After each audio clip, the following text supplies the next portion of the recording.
qilyapmiz, xudoga shukr, qo'ldan kelguncha. Mevali daraxtlar 108 ta. Har xil hammasidan bor. Nok bor, shaftoli bor, o'rik bor, gilos bor, behi bor. Hammasidan jamiki bor.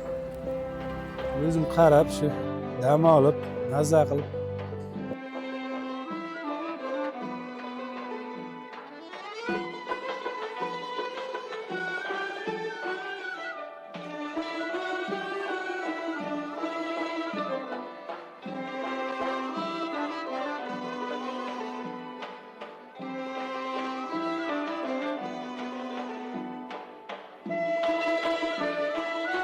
pomidor, bodring, chiqib nimaki bo'lsa ekyapmiz.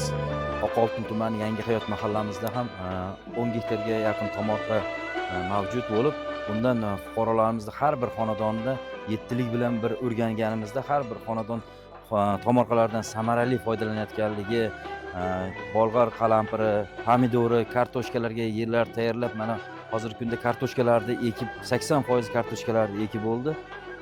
Ayrim xonadonlar tomorqasidan unumli foydalanmasdan o't bostirib qo'yib, qaramagan xonadonlarni yer solig'ini 3 barobar hisoblanishi tushuntirib o'tilyapti. Ogohlantirish xatlari berilyapti. Tomorqasidan unumli foydalanmay turganlarni olib kelib, mana shu xonadonda mana qilsa bo'lar ekanmi, seni xonadoning nega bo'lmaydi degan maqsadda ko'rsatib, ijtimoiy tarmoqlarga joylayapmiz. Ko'plab gruppalarimizda 7lik hamkorligida gruppalarimizda targ'ibot ishlarini amalga oshirganimiz natijasida juda ko'p xonadon hozir tomorqasidan unumli foydalanishga harakat qilmoqda.